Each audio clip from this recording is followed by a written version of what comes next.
നമ്മൾ ഹിന്ദിയിലെ ബീർ ബഹുട്ട് എന്ന് പറഞ്ഞൊരു കഥയുടെ സ്റ്റാർട്ടിങ് നോക്കിയായിരുന്നു. ഇന്ന് നമ്മൾ അതിന്റെ ബാക്കി നോക്കാൻ പോവാണ്. അപ്പോൾ കഴിഞ്ഞ ക്ലാസ്സിൽ എടുത്തത് എല്ലാവരും കൃത്യമായിട്ട് വായിച്ചിട്ടുണ്ടാവുമെന്ന് ഞാൻ വിചാരിക്കുകയാണ്.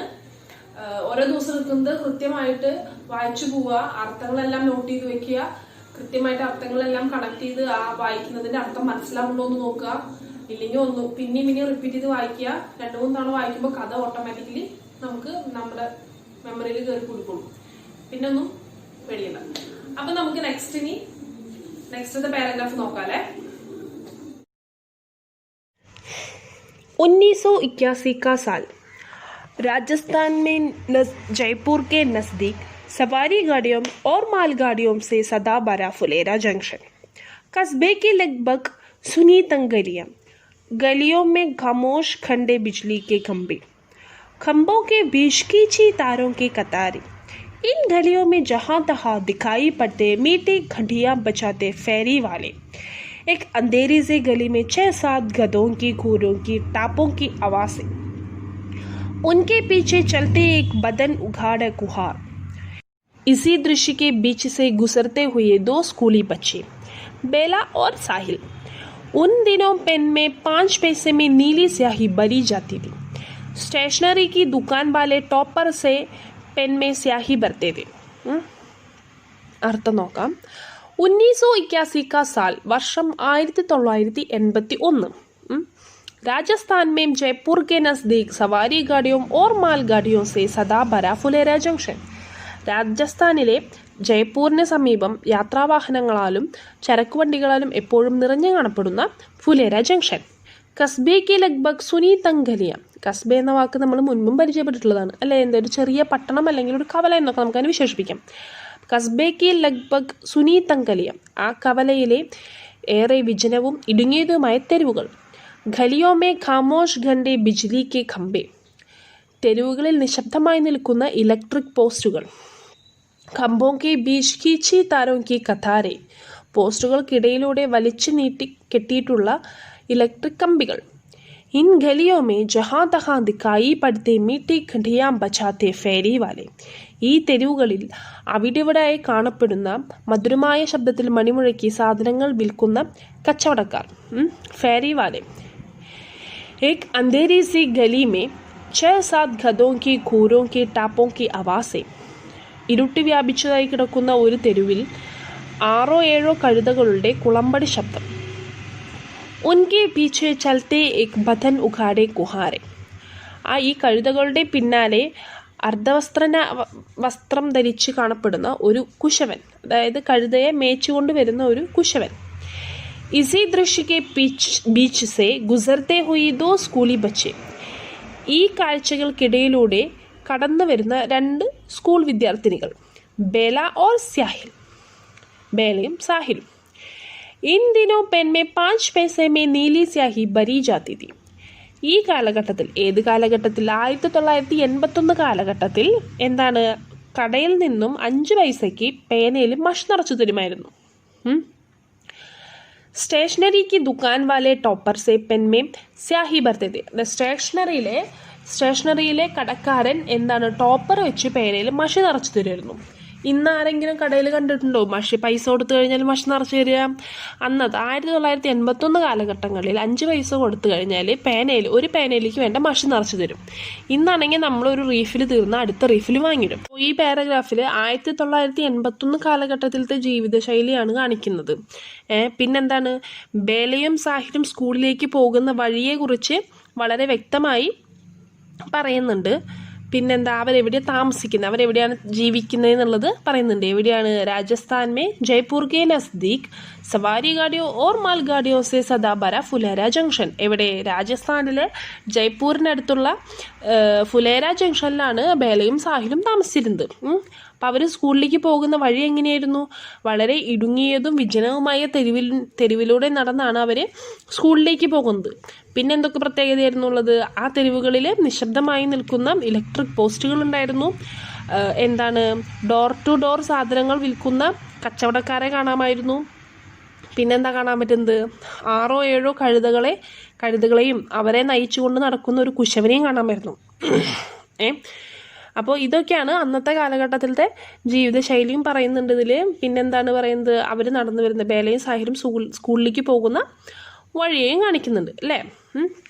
അപ്പോൾ ഇതിൽ ഇനി സംശയം വല്ലതുണ്ടോ? വല്ല അറിയാത്ത വേർഡ്സ് ഉണ്ടാവും അല്ലേ, നമുക്ക് നോക്കാം.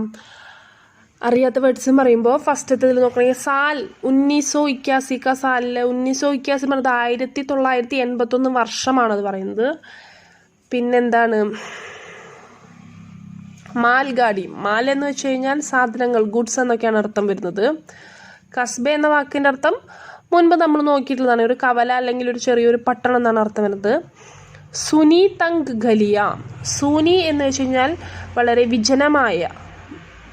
വിജനമായ എന്നാണ് സൂനി എന്ന വാക്കിനർത്ഥം. തങ്ക് ഗലിയ എന്ന് വെച്ച് കഴിഞ്ഞാൽ, തങ്ക് എന്ന് വെച്ച് കഴിഞ്ഞാൽ ഭയങ്കര ഇടുങ്ങിയ തെരുവുകൾ അതാണ് പറയുന്നത്. പിന്നെ നോക്കുകയാണെങ്കിൽ ഗദ എന്ന് വെച്ച് കഴിഞ്ഞാൽ അറിയാലോ, കഴുത. ഗദ എന്ന് വെച്ചാൽ കഴുത എന്നാണ് അർത്ഥം വരുന്നത്. ഗദോങ്കി ഘൂരോം, ഘൂരോം എന്ന് വെച്ച് കഴിഞ്ഞാൽ, ഘൂർ എന്ന് വെച്ച് കഴിഞ്ഞാൽ കുളമ്പ് എന്നാണ് അർത്ഥം. ടാപ്പോങ്കി ആവാസേ, ടാപ്പ് എന്ന് വെച്ച് കഴിഞ്ഞാൽ കുളമ്പടി ശബ്ദം ഇതാണ് അർത്ഥം വരുന്നത്. പിന്നെ ഒന്നുമില്ല, കുഹാറിൻ്റെ അർത്ഥം എന്താണ്, കുശവൻ എന്നാണ് അർത്ഥം വരുന്നത്. ആ വരിയിൽ തന്നെ പിന്നെ നോക്കുകയാണെങ്കിൽ ഉദ്ഘാടനം എന്ന് വെച്ചാൽ അനാവരണം, അതായത് വസ്ത്രം ധരിച്ചിട്ടില്ലാത്ത എന്നാണ് അർത്ഥം വരുന്നത് അല്ലേ. പിന്നെ ബദൻ എന്ന് വെച്ച് കഴിഞ്ഞാൽ ശരീരം, അതൊക്കെയാണ് അർത്ഥം വരുന്നത്. പിന്നെ എന്താണ് ഇതിൽ ഈ പാരഗ്രാഫിൽ പിന്നെ വേറെ അർത്ഥം കിട്ടാത്തൊന്നും ഉണ്ടാവില്ലല്ലോ അല്ലേ. അപ്പം അടുത്ത പാരഗ്രാഫ് നോക്കാം. പെൻമേ കുച്ച് സ്യാഹി ബച്ചി थी, उसे साहिल ने ज़मीन पर छिड़क दिया, नहीं स्याही भरवाने के लिए दोनों दुकान पर पहुँचे. എന്താണ് പറയുന്നത്, പെൻമേ കുച്ച് സ്യാഹി ബച്ചി थी, പേനയിൽ കുറച്ച് മഷി ബാക്കിയുണ്ടായിരുന്നു. ഉസേ സാഹിലിനെ ജമീൻ പർ ചിടക് ദിയ, ബാക്കി ഉണ്ടായിരുന്ന മഷി സാഹിൽ നിലത്ത് കുടഞ്ഞു കളഞ്ഞു. നയി ജായി ബർവാനെ കെലിയെ ദോനോ ദുക്കാൻ പർ പहुँचे, അപ്പോൾ പുതിയ മഷി നിറയ്ക്കാനായിട്ട് രണ്ടുപേരും കടയെ സമീപിച്ചു. അപ്പോൾ ഈ പാരഗ്രാഫിൽ വേറെ എന്താ, സ്യാഹി എന്ന് വെച്ച് കഴിഞ്ഞാൽ മഷി എന്നാണ് അർത്ഥം. ജമീൻ എന്ന് വെച്ചാൽ നിലം എന്നർത്ഥം വരും. ചിടക്ന എന്ന് വെച്ച് കഴിഞ്ഞാൽ കുടയുക അല്ലെങ്കിൽ സ്പ്രിങ്കിൾ ചെയ്ത് കളയുക. അപ്പം ഇത്രയാണ് ഈ പാരഗ്രാഫ്, ഈ ഒരു രണ്ട് വരിയിൽ അർത്ഥം വരുന്നത്. നിങ്ങൾക്ക് കിട്ടാത്ത കുറച്ച് വേർഡ്സ് ഉണ്ടാവും, അതിനായിരിക്കും. അടുത്തത് നോക്കാം. ഏക് പെൻ സ്യാഹി ബർദോ, സാഹിൽ സെ പെഹലെ ഹി ബേലാനെ ദുക്കാൻ വാലെ സെ കഹാം. അപ്പോൾ പറയാണ്, സാഹിൽ പറയണേക്കാൾ തൊട്ട് മുമ്പ് ബേല പറയാണ് ഒരു പേന മഷി നിറച്ച് തരണം. ഏക് പെൻ സ്യാഹി ബർദോ, ഒരു പേന മഷി നിറച്ച് തരൂ എന്ന് പറയാണ്. ആര് പോകാം. बेटा स्याही की बोतल अभी अभी खाली हो गई है, अब तो कल ही मिल पाएगी.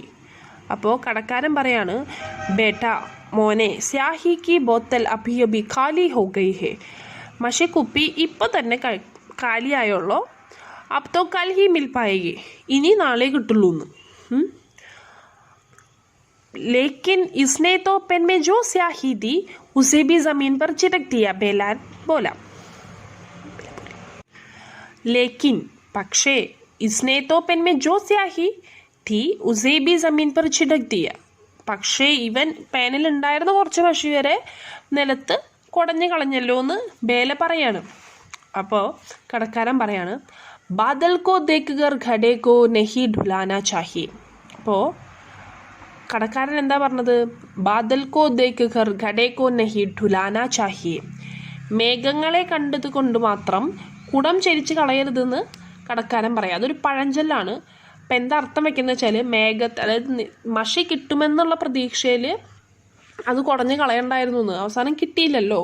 അതായത് പണ്ടൊക്കെ വെള്ളം കിട്ടാനായിട്ട് മഴയാണ് ഏറ്റവും കൂടുതൽ ആശ്രയിച്ചിരുന്നത്. അപ്പം മഴ വരുന്നുണ്ടെന്ന് അറിയാം എങ്ങനെയാണ്, കാർമേഘം കാണുമ്പോൾ. അപ്പോൾ കാർമേഘത്തിനെ കണ്ടതുകൊണ്ട് മാത്രം കുടത്തിലുണ്ടായിരുന്ന കുറച്ച് വെള്ളമൊക്കെ ഉണ്ടാവുമല്ലോ, അപ്പം അത് കളഞ്ഞിട്ട് പുതിയത് നിറയ്ക്കാമെന്ന് കരുതിയിട്ട് നിങ്ങളിങ്ങനെ കുടം ചരിച്ച് കളഞ്ഞിട്ട് വെക്കരുത്. കാരണം പലപ്പോഴും കാർമേഘം വന്നിട്ട് മഴ പെയ്യാതെയും ഇരിക്കാം, അപ്പോൾ ഉണ്ടായിരുന്ന വെള്ളം കളയണ്ടാന്ന്.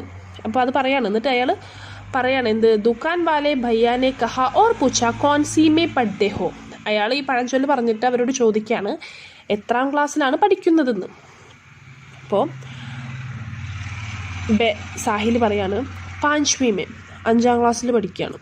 സാഹിലിനെ ഏസെ ബുരേ മൻ സെ ബത്തായ ജैसे 5वीं में പഠന പാപ് ഹോ. അഞ്ചാം ക്ലാസ്സിലാണ് പഠിക്കണതെന്ന് ഭയങ്കര ഒരു തീരെ താല്പര്യമില്ലാത്ത ഒരു എന്തോ ഒരു പാപം ചെയ്ത പോലെയാണ് ആ കുട്ടി പറയണത്. 5ാം ക്ലാസ്സിലാണ് പഠിക്കണത്, വലിയ തൃപ്തിയില്ലാത്ത രീതിയിലാണ് ആ കുട്ടി പറയണത്. അപ്പോൾ അയാൾ ചോദിക്കുകയാണ്, ദോനോ ദുക്കാൻ വാലെ ഭയ്യാനെ കഹ. അപ്പം അദ്ദേഹം ദുക്കാൻകാരൻ ചോദിക്കുകയാണ്, രണ്ടുപേരും. हाँ दोनों, और हम दोनों का सेक्शन भी एक ही है. ए बेला ने ऐसे खुश होकर बताया जैसे यह कोई बहुत बड़ी बात हो. അപ്പോൾ സാഹിൽ ഭയങ്കര തൃപ്തിയില്ലാതെ 5ാം ക്ലാസ്സിൽ പഠിക്കുന്നു എന്ന് പറഞ്ഞതിന് പോലെ ബേല അയാൾ ചോദിച്ചതിന് മറുപടി പറയാണ്, ഞങ്ങൾ രണ്ടുപേരും 5ാം ക്ലാസ്സിലാണ് പഠിക്കുന്നത്, പോരാത്തതിന് ഞങ്ങൾ രണ്ടുപേരും ഒരേ സെക്ഷനിലാണ് പഠിക്കണേ, എ ക്ലാസ്സിലാണ് പഠിക്കണേന്ന് ഭയങ്കര. അപ്പോൾ ബേല സന്തോഷവതിയായിട്ട് പറയാണ്. അപ്പോൾ അവൾ പറയണം, അവളുടെ സന്തോഷം കണ്ടാൽ നമുക്ക് തോന്നും ഇതെന്തോ ഭയങ്കര വലിയൊരു സംഭവം പോലെയാണ് ആ കുട്ടി ഇത് അത്രയും സന്തോഷത്തിലാണ് ആ കുട്ടി അത് പറയണത്. എന്ത്, ഞങ്ങൾ രണ്ടുപേരും ഒരേ സെക്ഷനിലാണ് പഠിക്കണേന്ന്. ക്ലാസ് മേ ദോനോ പാസ് പാസ് ബൈഠത്തെ थे, कॉपी में काम करते तो दोनों कॉपी में काम करते थे, किताब पढ़ते तो दोनों किताब पढ़ते, बल्कि पाठ भी एक ही पढ़ते. साहिल चमक उड़ी सन 57 में वह तलवार पुरानी थी, पढ़ता तो बेला भी. चमक उड़ी सन 57 में वह तलवार पुरानी थी, पढ़ती थी. അപ്പോൾ ബേലയുടെ സന്തോഷത്തിൻ്റെ കാരണം നമുക്ക് അടുത്ത പാരഗ്രാഫിൽ മനസ്സിലാവും. എന്ത്, ക്ലാസ് മേ ദോനോ പാസ് പാസ് ബൈഠത്തെ थे, ക്ലാസ്സിൽ രണ്ടുപേരും അടുത്തടുത്താണ് ഇരുന്നിരുന്നത്. കോപ്പി മേ കാം കർത്തേ തോ ദോനോ കോപ്പി മേ കാം കർത്തേ थे. ഇവിടെ കോപ്പി എന്ന് പറയുന്നത് ബുക്കാണ്. അപ്പോൾ നമ്മളിങ്ങനെ ബുക്കിൽ ഹോംവർക്ക് സംഭവങ്ങളൊക്കെ എഴുതിക്കും. അപ്പോൾ ഒരാൾ എഴുതുന്നുണ്ടെങ്കിൽ അടുത്ത ആളും അത് തന്നെ എഴുതുന്നുണ്ടാവുക. കിതാബ് പഠിത്തേ തോ ദോനോ കിതാബ് പഠിത്തേ थे. ഇപ്പോൾ പുസ്തകം വായിക്കുകയാണെങ്കിൽ ഒരാൾ വായിക്കണമെങ്കിൽ മറ്റേ ആളും അത് തന്നെ വായിക്കുള്ളൂ. ബൽക്കി പാഠ് ബി ഏക് ഹി പഠിത്തേ थे. വായിക്കുന്ന വരികൾ പോലും ഒരേപോലെ ആയിരിക്കും എന്നാണ് പറയുന്നത്. സാഹിൽ വായിക്കുകയാണെന്ന് വിചാരിക്കുക. സാഹിൽ ചമക് ഉടി സൻ 57 മേ വഹ് തൽവാർ പുരാനി ഹോക്കി. 57 തിളങ്ങിയിരുന്ന ആ വാൾ പഴയതായിരുന്നു എന്ന് സാഹിൽ വായിച്ചാൽ ബേലയും വായിക്കും. ചമക് ഉടി സൻ 57 മേ വഹ് തൽവാർ പുരാനി തി. 57 തിളങ്ങിയിരുന്ന വാള് പഴയതായിരിക്കും. ബേല കെഹത്തി ബഹൻജി പാനി പീനെ ചലി ജാവും. അപ്പോൾ ബേല ഒരു ചേച്ചിയോട് ചോദിക്കുന്നു, ചേച്ചി വെള്ളം കുടിക്കാൻ പൊക്കോട്ടെ എന്ന് ബേല ചോദിച്ചു കഴിഞ്ഞാൽ പിന്നാലെ സാഹിലും ചോദിക്കും. സാഹിൽ ബി കെഹത്ത ബഹൻജി പാനി പീനെ ചലി ജാവും. അപ്പോൾ ബേല ചോദിച്ചു കഴിഞ്ഞാൽ അതിൻ്റെ പിന്നാലെ സാഹിലുണ്ടാവും. രണ്ടുപേരും ഒപ്പം വാല് പോലെ ഉണ്ടാവും എന്നാണ് പറയുന്നത്. അപ്പോൾ അത്രയും ഭയങ്കര ഒരു ട്രൂ ഫ്രണ്ട്ഷിപ്പാണ് അവരുടെ ഇതിൽ പറയണത്. അതായത് രണ്ടുപേരും ഒരേ സമയം എന്ത് ചെയ്യുന്നോ രണ്ടുപേരും അറ്റ് എ ടൈം രണ്ടുപേരും ചെയ്തുകൊണ്ടിരിക്കും. ഇപ്പോൾ ഒരാൾ പുസ്തകം എഴുതുകയാണെങ്കിൽ മറ്റേ ആളും പുസ്തകം എഴുതും. ഇപ്പോൾ ഒരാൾ വായിക്കുകയാണെങ്കിൽ അടുത്ത ആളും അത് തന്നെ ചെയ്യും. ഇപ്പോൾ ഒരാൾ വെള്ളം കുടിക്കാൻ പോകണമെങ്കിൽ അടുത്ത ആളും പോകും. അപ്പോൾ അത് രണ്ടുപേരും ഒരുമിച്ചാണ്. അപ്പോൾ അത്രയും ക്ലോസ് ആയിട്ടുള്ളൊരു ഫ്രണ്ട്ഷിപ്പാണ് അവരുടെ ഇതിൽ പറയുന്നത്. പിന്നെ അടുത്ത് നോക്കാം. गणित के माट साहब सुरेंद्र जी का पीरियड खेल घंटी के बाद आते थे.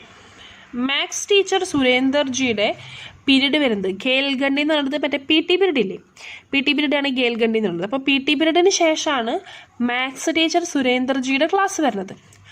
ബച്ചെ ഉൻസെ കാപ്തേ थे. കുട്ടികൾക്ക് അദ്ദേഹത്തെ പേടിച്ചിട്ട് വിറയ്ക്കുമായിരുന്നു എന്ന്. കാപ്ന എന്ന് വെച്ചാൽ വിറയ്ക്കുക എന്നാണ് അർത്ഥം. और खेलघंटी बंद होने से 2 मिनट पहले ही अपनी अपनी जगहों पर आकर बैठ जाते थे. അപ്പോൾ കുട്ടികളുടെ പേടി എത്രത്തോളം ഉണ്ടെന്ന് അടുത്ത് വരുന്നു മനസ്സിലാവും. എന്ത്, ഓർ ഖേൽഖണ്ഡി ബന്ദ് ഹോനെ സെ 2 മിനിറ്റ് പഹലെ.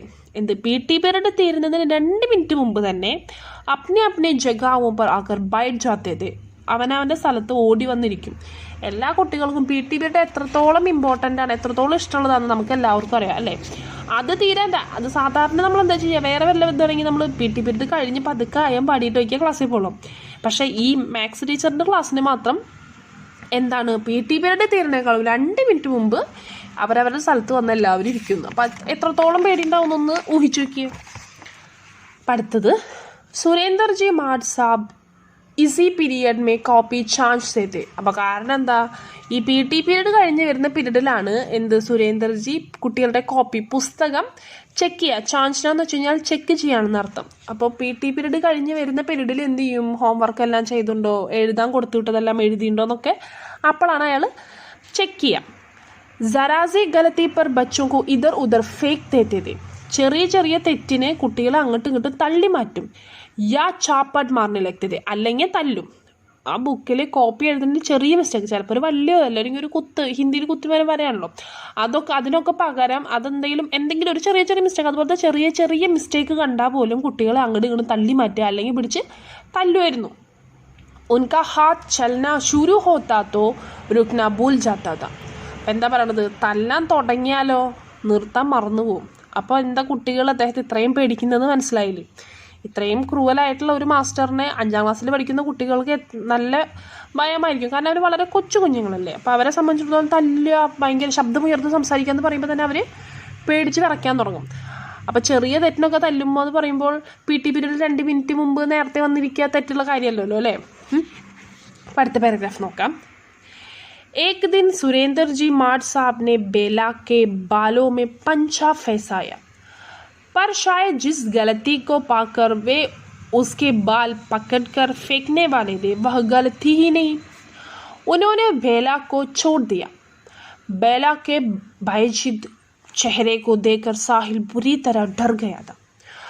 उसने देखा कि बेला के पाँव अभी भी कांप रहे थे, जैसे वह खड़े खड़े अभी गिर जाएगी. सुरेंद्र जी मार्ट साहब ने कॉपी को उसके बैठने की जगह पर फेंकते हुए कहा, बैठ अपनी जगह पर. അപ്പോൾ അന്നത്തെ ദിവസം ബേലയ്ക്ക് വളരെ മോശമായ ഒരു അനുഭവം ഉണ്ടാവുകയാണ് ഗണിത് മാത്സ് ടീച്ചറുടെ നിന്ന്. എന്താ നോക്കാം അല്ലേ, അർത്ഥം പറഞ്ഞുതരാം. ഏക് ദിൻ സുരേന്ദർ ജി മാർട്ട് സാബ് നെ ബേല കെ ബാലോ മെ പഞ്ചാ ഫേസായ. ഒരു ദിവസം സുരേന്ദ്ര മാസ്റ്റർ ബേലയുടെ മുടിയിഴ പിടിച്ചു വലിച്ചു. पर शायद जिस गलती को पाकर वो उसे बाल पकड़ कर फेंकने वाले थे वो गलती ही नहीं. അപ്പോൾ ചെയ്യാത്ത കുറ്റത്തിൻ്റെ പേരിലായിരുന്നു, ഒരു തെറ്റിദ്ധാരണയുടെ പേരിലാണ് സുരേന്ദ്ര മാസ്റ്റർ ആ കുട്ടിയുടെ മുടിയുടെ പിടിച്ച് വലിക്കണത്. ഉന്നോനെ ബേല കോ ചോട് ദിയ. അപ്പോൾ ബേലയുടെ ഭാഗത്ത് തെറ്റില്ലാന്ന് കണ്ടപ്പോൾ അയാൾ മുടി ആ കുട്ടീനെ തള്ളി വിട്ടു. ബേല കെ ഭയഭീത് ചെഹ്രെ കോ ദേഖ്കർ സാഹിൽ ബുരി തര ഡർ ഗയാ താ. ബേലയുടെ ഭയചകിതമായ മുഖം കണ്ടിട്ട് സാഹിൽ വരെ പേടിച്ചു.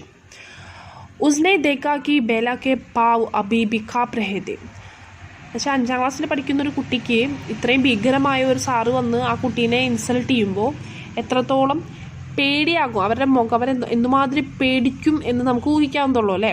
അപ്പോൾ സാഹിൽ, അവളുടെ മുഖം കണ്ട് സാഹിൽ വരെ പേടിച്ചു. അപ്പോൾ ബേലയുടെ മുഖത്തിൻ്റെ അവസ്ഥ, ആ കുട്ടിയുടെ മനസ്സിൽ എന്തൊക്കെയാവും പോകുന്നുണ്ടാകുമെന്ന് വളരെ ഈസി ആയിട്ട് നമുക്ക് ചിന്തിക്കാവുന്നുള്ളൂ അല്ലേ. അപ്പോൾ സാഹിൽ നോക്കിയപ്പോൾ ഉസ്നെ ദേഖാ കി ബേല കി പാവ് അബി ബി കാപ് രഹേ ഥേ.